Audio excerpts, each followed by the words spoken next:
Bien et vous? Très bien, très bien. Comme nous en avons discuté auparavant, nous nous rencontrons aujourd'hui pour la participation de votre enfant à un protocole de recherche dont il vous avait parlé avec le médicament. Donc, votre enfant pourra y participer. Seriez-vous d'accord? Maman, participer à quoi? Attends une minute, on parle avec le docteur. Monsieur et Madame Flantier, voici la notice d'information et le formulaire de consentement. Donc, si vous êtes d'accord, vous signerez, puis voilà, ce sera prêt. Ça me paraît pas mal. Qu'en penses-tu? Parfait. Signons.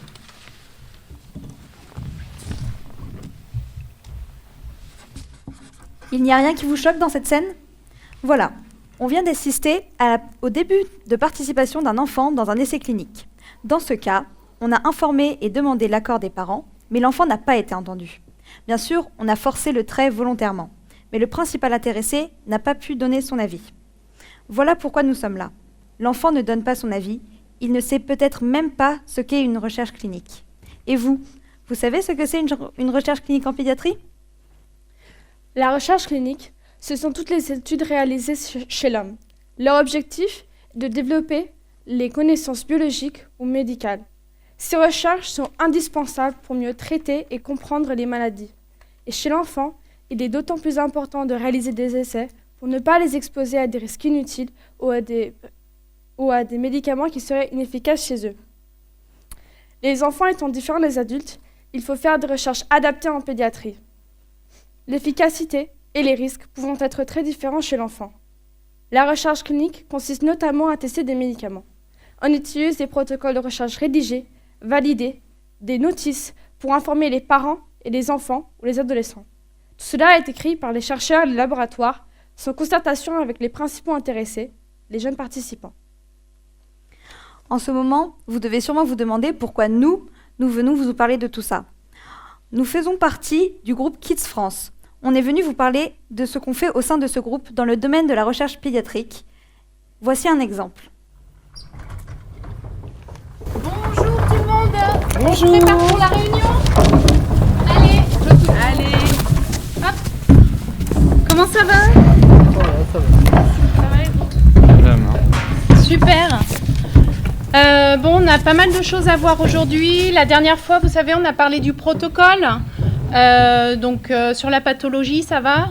Ou pas de questions? Non, c'est bon. Donc là, il faudrait qu'on revoie les notices d'information et les documents pour les patients.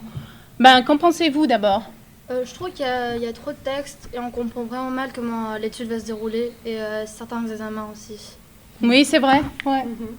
Je pense aussi qu'on pourrait peut-être ajouter plus de schémas, expliquer plus simplement comment se déroule l'échographie cardiaque. Ok. Et peut-être même mettre des photos Oui. pour illustrer plus simplement. Oui, c'est vrai.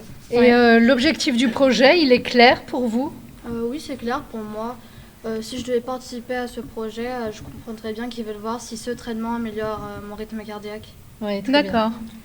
Et le nombre de visites prévues à l'hôpital, les examens réalisés, vous en pensez quoi? Un prélèvement par jour, à chaque visite, c'est un peu dur. Mais bon, après, c'est pour voir si le médicament est bien toléré, donc c'est important, il faut le laisser. D'accord. Bon, alors, j'ai pris en note. On va tout transmettre au labo et aux chercheurs et on vous tient au courant de ce qu'ils ont retenu pour leur projet. D'accord? Ok, parfait. Super, et merci encore. Merci.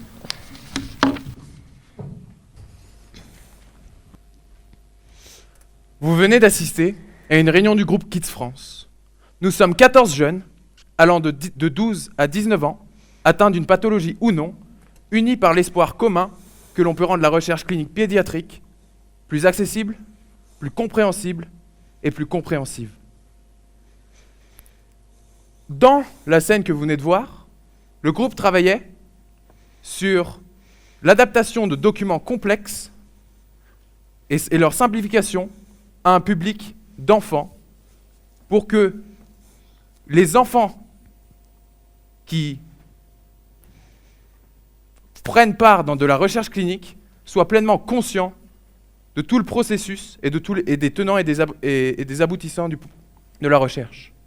Nous travaillons aussi dans des campagnes de sensibilisation, que ce soit pour les jeunes ou pour les moins jeunes, sur des maladies méconnues, la plupart du temps trop rares pour qu'on l'ait entendu dans les médias.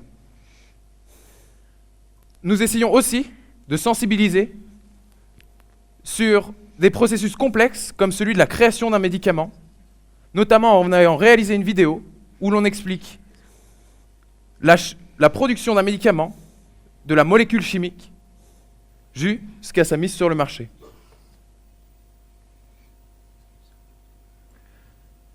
Notre initiative est unique en France, mais des groupes comme le nôtre fleurissent partout dans le monde.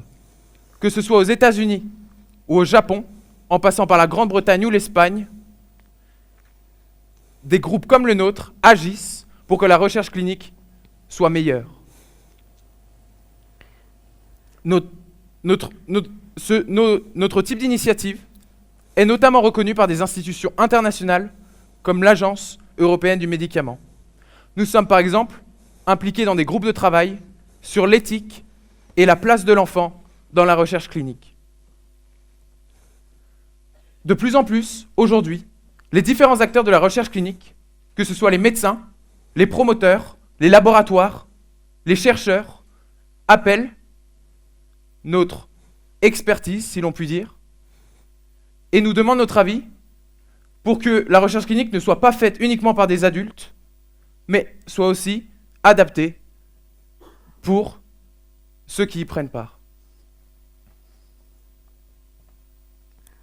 Aujourd'hui, finalement, vous l'aurez compris, on est là pour faire entendre la voix de l'enfant et des jeunes comme nous.